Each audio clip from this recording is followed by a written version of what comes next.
दर्शक महानुभावहरु, ब्रेकपछि स्वागत छ कार्यक्रम सीधा कुरा जनतासँगमा। दर्शक महानुभावहरु, आज कार्यक्रम सञ्चालकको रूपमा न्यूज 24 टेलिभिजनमा मेरो अन्तिम दिन हो।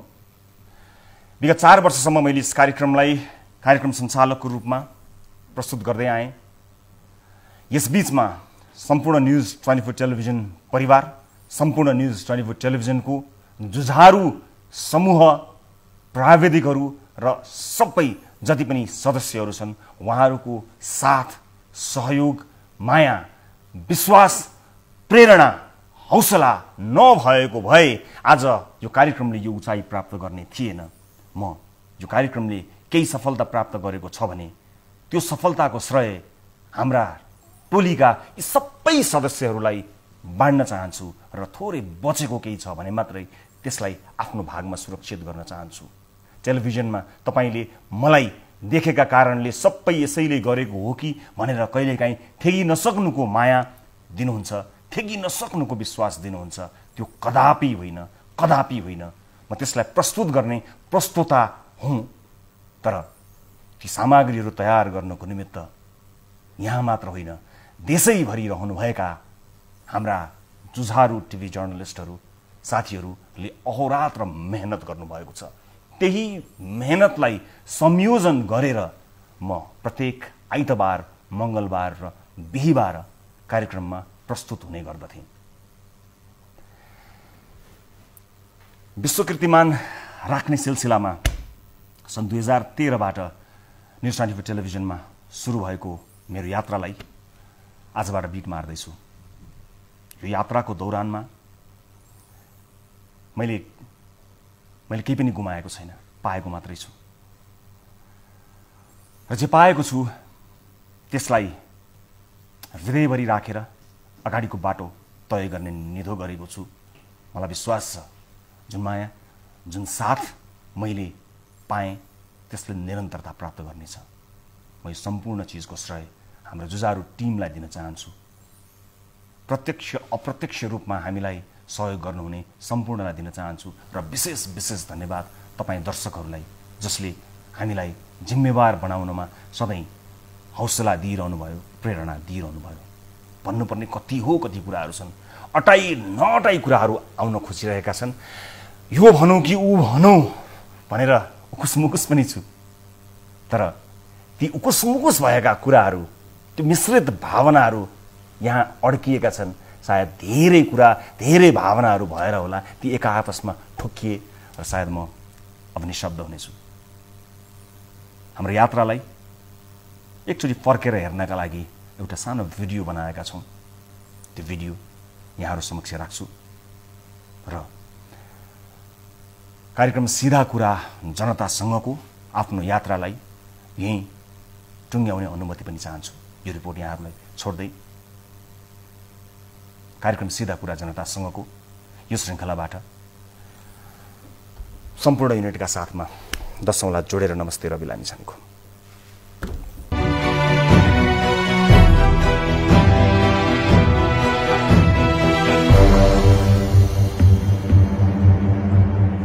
यो देशको मुख्य मान्छे को हो? राष्ट्रपति, प्रधानमन्त्री, मन्त्रीहरू वा सांसदहरू? प्रधानमन्त्री बनेको मान्छे मुख्य हो कि प्रधानमन्त्री बनाउनेहरू मुख्य हुन्? सांसद बनेकाहरू मुख्य हुन् कि सांसद बनाउनेहरू मुख्य हुन्? नेता बनेकाहरू मुख्य हुन् कि नेता बनाउनेहरू मुख्य हुन्? बनेकाहरू मुख्य हुन् कि बनाउनेहरू मुख्य हुन्? यदि यो देशमा बनाउनेहरू मुख्य हुन् भने उनीहरू किन कहिल्यै यो देशको मुख्य समाचार बनेनन्? जनताको समाचार किन मुख्य समाचार बनेन? यही प्रश्नको उत्तरको रूपमा सुरु भयो कार्यक्रम सीधा कुरा जनतासँग।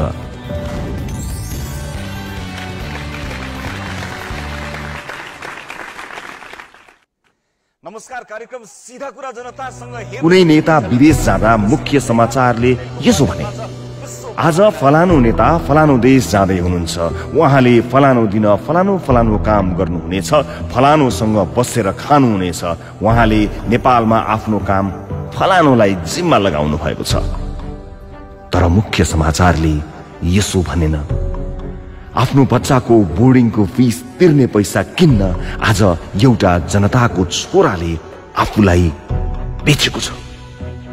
ऊ आज परदेश जाँदैछ।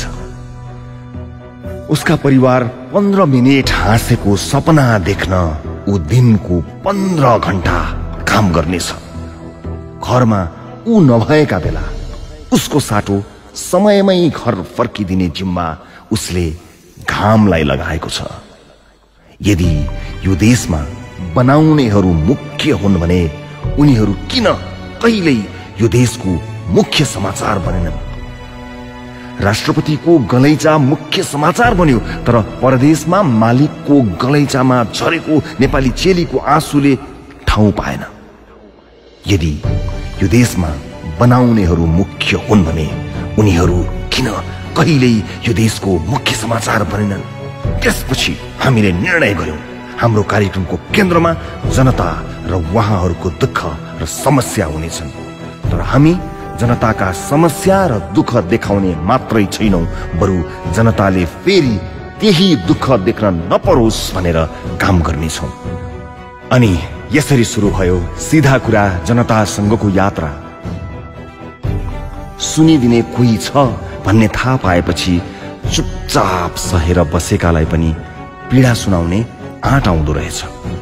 त्यही आँटले सिन्धुपाल्चोककी हाम्री चेली कविता तामाङले इराकबाट हामीलाई सम्पर्क गरिन्।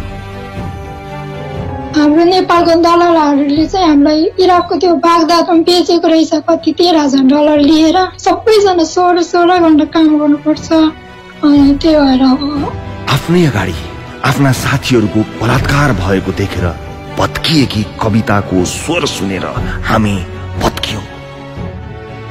हामी 120 भन्दा बढी विदेशमा अलपत्र परेका नेपाली चेलीहरूलाई नेपाल ल्याउन सफल भयौं। त्यसपछि सिधा कुरा जनतासँग कार्यक्रम नेपाली चेलीहरूका लागि माइती जस्तै भयो। पठाएको दुबई भनेर, अनि अहिले चाहिँ सिरियामा छ, आएको 2 वर्ष भइसक्यो। 1 लाख मात्र 80,000 मात्र दियो। अनि कति ऋण लागेछ तपाईलाई? मलाई अहिले 30 लाखको कागज। पहिले गरीबलाई ठगेर विदेश पठाउनेहरू भेटेका थियौं, पछि गरीबलाई ठग्नका लागि विदेश पठाउनेलाई भेट्यौं। पहिले गाउँमै ठग्ने मान्छे भेटेका थियौं, पछि गाउँ नै ठग्ने मान्छे भेट्यौं। 30 लाख हमरा 2 लाख लिएको 30 लाख का कागज, 30 लाख बना दिल के कागज।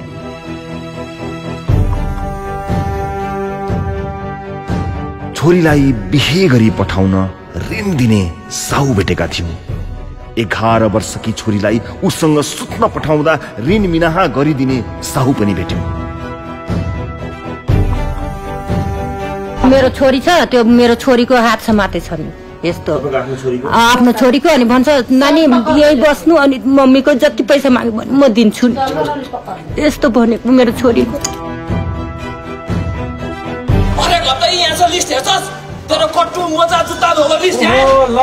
अवस्था सुधारका लागि आएकाहरूलाई आफ्नै पिसाब आफैलाई चाट्न लगाउने सुधार गृह भेट्यौं। 8 घण्टा 9 घण्टा पिसाब बेन्ड गरेर पिसाब थाम नसकेर मेरो एकचोटि पिसाब चुहिएको थियो। यो त पिसाब चुहिँदाखेरि चाहिँ अब तैँले यो पिसाब चाटिनस् भने म तँलाई पिट्छु, यो पिसाब चाट्नुपर्छ भनेर मलाई आफ्नो पिसाब पनि चटायो। दुर्व्यसनीको एउटा रोगबाट सुधार गर्न राखिएकालाई दर्जनौं रोग लागुन्जेल शास्ति भेट्यौं।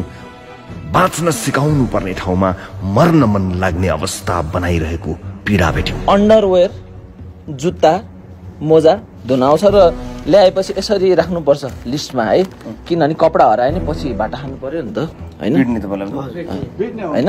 त्यस्तो हुन्छ यहाँ। त्यसपछि देशभरका सुधार गृहको संरचना सुधारका लागि गृह मन्त्रालयले सर्कुलर नै जारी गरेको थियो, अनि यातना दिने सुधार गृह बन्द भएका थिए। गृहले जुन किसिमको व्यवहार चाहिँ दुर्व्यसनी अथवा त्यहाँ राखेका विद्यार्थीहरूलाई गर्नुपर्ने थियो त्यो अनुसारको व्यवहार नगरेको हुनाले अहिले नयाँ आचार संहिता अनुसार अमानवीय व्यवहारमा उनीहरूलाई चाहिँ 5 वर्षसम्म कैद र 50,000 रुपियाँसम्म जरिवानाको व्यवस्था गरेको छ। आबुधाबीमा बलात्कारपछि आत्महत्या गरेकी नेपाली चेली अष्टमी गुरुङको आत्महत्या गर्नु अघिको भिडियो प्राप्त भयो। अब कहिल्यै नआउने छोरीलाई पर्खिरहेकी आमालाई भेट्न हामी उनको घर गोर्खा गयौं। आमालाई म सुखसित राख्ने, आमालाई म धन कमाएर दिने, पैसा कमाएर दिनलाई सुखसित राख्ने, राम्रो लुगा लगाइदिन्छु, गहना लगाइदिन्छु भन्ने छोरी म गहना लगाइदिन्छु। तिमीलाई साह्रै दुःख भयो। उनको न्यायका लागि युएई सम्म पनि गयौं। यही ठाउँ हो जहाँ अष्टमी काम गर्थिन्। हामी यहाँ एकछिन पार्किङ गर्छौं।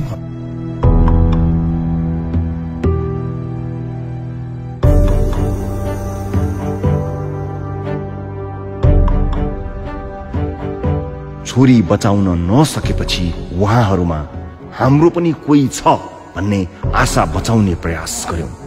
विकट ठाउँ र विपन्न परिवारका मान्छेको मनमा आड बचाउने प्रयास गर्यौं। कतिचोटि त हामी कति भाग्यमानी भयौं। नेपाली आमा र कश्मीरी पिता भएकी छोरीले जम्मू कश्मीरबाट आफू सानै हुँदा छुटेकी आमा खोज्दै नेपाल आइन्। हामीले उनका बारेमा कार्यक्रम बनाउन पायौं र आमा छोरीको भेट गराउन पायौं।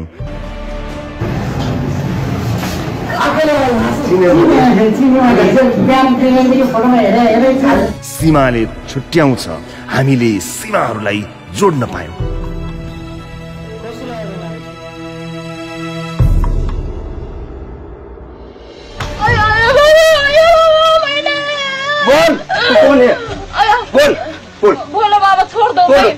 बोक्सीको आरोपमा गाउँलेहरू भेला पारेर राधा चौधरीलाई बर्बर यातना दिएको विषयमा उनकै गाउँमा सिधा कुरा लाइभ प्रसारण भयो। दर्शक महानुभावहरू, त्यही ठाउँमा म यहाँ उभिएको छु जुन ठाउँमा राधा चौधरी माथि त्यति लामो समयसम्म निर्घात कुटपिट भएको थियो। यातना दिने झाँक्रीलाई समेत कारबाही भयो। हामीले पीडालाई परबाट अन्दाज गर्न खोजेनौं, सकेसम्म नजिकबाट आभास गर्न खोज्यौं। यसले गर्दा कतिचोटि हामी आफैलाई सम्हालिनै गाह्रो पनि भयो। हिजो हामीले दुईजनालाई बोक्सी आरोप कसुर तथा सजाय 2072 अन्तर्गत म्याद थप गरिसकेका छ र अर्को एकजना हिजो बेलुका पक्राउ परेको थियो।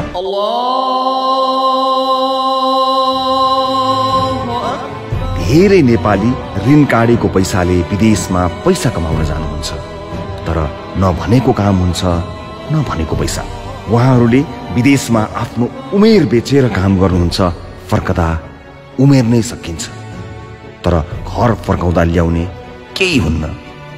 नेपालीहरूलाई यसरी ठग्ने म्यान पावर कम्पनीबाट उहाँहरूलाई न्याय दिलाउने चौतारी बन्यो सिधा कुरा जनतासँग। अब इटाली लान्छु भन्यो, 1-2 महिना बित्यो। त्यसपछि त्यो पाकिस्तानीबाट यिनीले त्यहाँको माफिया भन्ने गुण्डालाई बेचिदिएछन्। फेरि हामीले धेरैचोटि देखाइसकेपछि विभिन्न सरकारी कार्यालयहरूका शौचालयहरू सफा भएका थिए। भ्रष्टाचार, कुसंस्कार, कालाबजारीको पोहरले हाम्रो देशलाई दिनदिनै शौचालय जस्तै बनाइरहेछ। देखाइसकेपछि सफा हुन्छ कि भन्ने आशाले हामीले देशभरि यी थरी थरीका फोहोरहरू देखायौं, सम्बन्धितहरूलाई सोध्यौं। एउटा हदसम्म त हामीले देखेका र देखाएका समस्याहरूलाई हल गर्यौं, तर यस्ता समस्याहरू दिनदिनै बढिरहेका छन्। अब हामीले राज्यका नीतिहरूमा भएको पोहर पनि पखाल्नुपर्ने दिन आएको छ। हामी कहाँ समय, स्रोत, जनशक्ति आदिको सीमा थियो। त्यसैले हामीले तपाईहरूको समस्यालाई दिनुपर्ने जति पर्याप्त समय दिन पाएनौं होला, देख्नुपर्ने जति ठाउँमा देखेनौं होला, पुग्नुपर्ने जति ठाउँमा पुगेनौं होला, या समयमा पुगेनौं होला। तर अब हामी तपाईको झन् नजिक आउन चाहन्छौं। तपाईको आवाजलाई अझ बुझिने गरी सुनाउन चाहन्छौं। तपाईको चित्रलाई अझै चिनिने गरी देखाउन चाहन्छौं। त्यसका लागि हामीले अब अलि विशेष तयारीमा लाग्नुपर्नेछ। त्यसैले सिधा कुरा जनतासँगको यात्रा आजबाट केही समयलाई रोकिएको छ। यसो भनिरहँदा हामीले लामो श्वास फेर्नु परेको छ कि अब हाम्रो भेट केही समय हुने छैन। तर यो लामो श्वास फेर्नु भनेको यात्रीले चौतारीमा लामो सास फेरे जस्तै हो। यात्रीले चौतारीमा एकछिन आराम गरेपछि अघिको यात्रा झन् जागरिलो भएर तय गर्छ। हामी अहिले त्यही चौतारीमा छौं। नयाँ यात्रा छिट्टै सुरु हुनेछ। हामी केही समय तपाईहरुमाझ देखिने छैनौं, तर नदेखिनु भनेको नहुनु होइन। हामी तपाईहरुमाझ भइरहनेछौं। तपाईसँग रहेर तपाईको सारो गाह्रोलाई देखिरहेको हुनेछौं। आजसम्म हामीले तपाईहरुका दुःख देखायौं, तर तपाईका दुःख देखाउनुलाई दुःख मानेका छैनौं, मान्ने छैनौं। आजसम्म हामीले तपाईहरुका अप्ठ्यारा देखायौं, तर तपाईका अप्ठ्यारा देखाउन अप्ठ्यारो मानेका छैनौं, मान्ने छैनौं। नजानेर कति ठाउँ चुक्यौं पनि होला, त्यसका लागि आज माफी माग्छौं। तर जहाँ जहाँ चुकेका छौं त्यहाँबाट सिकेका छौं। जनताको कार्यक्रमले सबैभन्दा बढी कमाउनु पर्ने भनेको जनता कमाउनु थियो। हामीलाई विश्वास छ हामीले तपाईहरुलाई कमाएका छौं। अबको समयमा हामी तपाईहरुको माया खर्च गर्ने छैनौं, बरु लगानी गर्नेछौं। त्यहाँ लगानी गर्नेछौं जहाँ अभाव छ यही मायाको। यो सत्य हो कि यहाँहरुका समस्या देखाएको र समाधान खोजेको कारणले गर्दा नै यो कार्यक्रम यति लोकप्रिय भएको हो। तर हामी चाहन्छौं हामी जति सक्दो चाँडो लोकप्रिय हुनै छाडौं। परदेशमा खून पसिना बगाइरहेका नेपालीले हाम्रो कार्यक्रम हेर्न बन्द गर्नु परोस्। हाम्रो कार्यक्रममा समेटिने उहाँहरुका दुःख बाँकी नै नरहुन्, किनकि उहाँहरुको समस्या खोज्दा पनि नभेटियो। गरीब नेपालीहरुमा हाम्रो कार्यक्रम लोकप्रिय नबनोस्, किनकि नेपालीहरु गरीब नहुन्। अन्यायमा परेकाहरुको माझ हाम्रो कार्यक्रम लोकप्रिय नहोस्, किनकि कोही नेपाली अन्यायमा नपरुन्। रोगीहरु माझ हाम्रो कार्यक्रम लोकप्रिय नहोस्, किनकि कोही नेपाली रोगी नहुन्। दुखीहरु माझ हाम्रो कार्यक्रम लोकप्रिय नहोस्, किनकि कोही नेपाली दुखी नहुन्। अब हामी कार्यक्रम यसरी बनाउन चाहन्छौं कि छिट्टै हामीले यस्ता कार्यक्रम नै बनाउन नपरोस्। परदेश नफर्कने गरी घर फर्किएको परदेशीको आफ्नो परिवारसँग फेरि भेट भए जस्तै हाम्रो भेट तपाईहरुसँग छिट्टै हुनेछ।